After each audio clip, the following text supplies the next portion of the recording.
धनखड़ की खबर के साथ दरअसल संसद में सुरक्षा चूक पर शुरू हुआ राजनीतिक हंगामा 141 सांसदों की सस्पेंशन के बाद अब उपराष्ट्रपति जगदीप धनखड़ की मिमिक्री और अपमान पर आकर टिक गया है।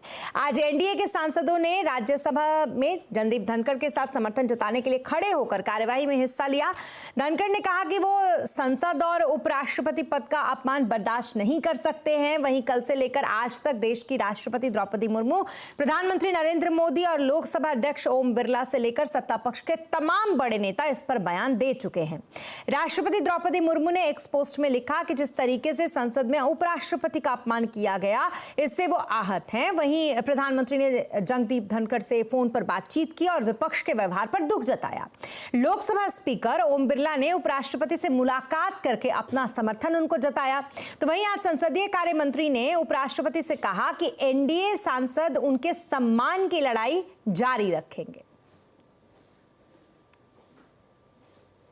इस उपराष्ट्रपति पद को, संविधान पद को अपमानित कर रहे सर, तो मैं स्पष्ट करना चाहता हूं सर, तो उपराष्ट्रपति का अपमान नहीं सहेगा हिंदुस्तान और संविधान का अपमान नहीं सहेगा हिंदुस्तान सर। आपके पद को अपमानित किया है, संविधान को अपमानित किया है, उसके लिए हम इस सदन में कार्यवाही जो प्रश्नकाल आप चला रहे हैं, इसमें आपके सम्मान में और इनके प्रोटेस्ट में हम खड़े होकर ये प्रश्नोत्तर में हैं और हम प्रश्नोत्तर में हम भाग लेते हैं सर।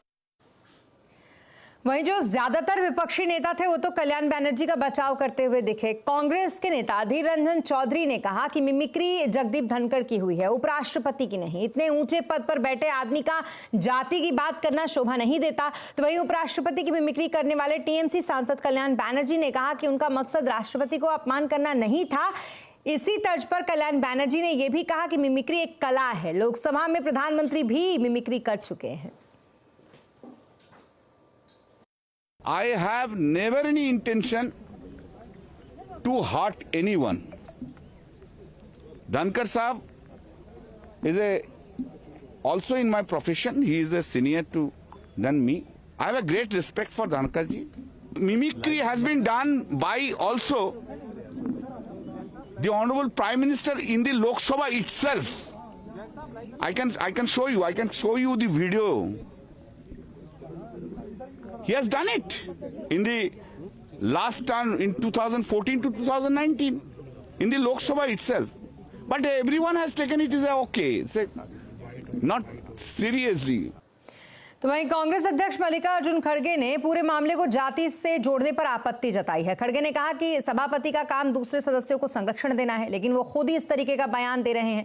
साथ ही उन्होंने ये भी कहा कि मुझे अक्सर राज्यसभा में बोलने की अनुमति नहीं दी जाती, तो क्या मुझे ये कहना चाहिए कि मैं दलित हूं इसलिए मुझे बोलने नहीं दिया जाता। उन्होंने कहा कि मेरा जो अपमान हुआ है वो मेरे जाति और मेरे किसानों का अपमान हुआ। अरे चेयरमैन दूसरों को प्रोटेक्शन देना चाहिए। अगर चेयरमैन साहब ही ऐसा बोले तो मैं एक अपोजिशन लीडर होके ऐसे मैं ये कहूँ कि मुझे राज्यसभा में बोलने नहीं दिया क्योंकि मैं एक दलित लीडर हूँ। ऐसी जात पात की बात अंदर करके लोगों को बाहर भड़काने का काम कोई नहीं करना चाहिए। तो वहीं उपराष्ट्रपति जगदीप धनखड़ ने अपनी मिमिक्री को जाट समुदाय और किसानों का अपमान भी बताया है। इसको लेकर जाट समुदाय के लोगों में भी प्रतिक्रिया देखी जा रही है। जाट समुदाय के लोगों ने इस पर प्रदर्शन भी किया। दिल्ली के महिपालपुर में खाप पंचायत की बैठक बुलाई गई। जाट समुदाय के लोगों ने कल्याण बनर्जी और दूसरे विपक्षी नेताओं से मांग की है कि वो उपराष्ट्रपति जाट और किसान समुदाय से माफी मांगे। तो वहीं एक एक्टिविस्ट विनीत जिंदल ने संसद की एथिक्स कमेटी में शिकायत दर्ज कर कल्याण बनर्जी के निष्कासन की भी मांग कर दी। इस बीच विपक्षी सांसदों के खिलाफ स्पीकर का एक्शन अभी भी जारी है। आज भी 2 विपक्षी सांसदों को सस्पेंड कर दिया गया। इसमें एक केरल कांग्रेस मणि के थॉमस थे और दूसरा मार्क्सवादी कम्युनिस्ट पार्टी के एएम आरिफ। ये दोनों ही सांसद सदन के भीतर प्ले कार्ड दिखा रहे थे। संसदीय कार्य मंत्री प्रहलाद जोशी ने इस बारे में एक प्रस्ताव सदन में रखा। इसके बाद ही लोकसभा से ये निलंबित किए गए। सांसदों की संख्या अब जो निलंबित किए गए हैं वो बढ़कर 97 हो गई है, जबकि संसद के दोनों ही सदनों की अगर बात बात की जाए तो अब तक 143 सांसद निलंबित किए जा चुके हैं विंटर सेशन से।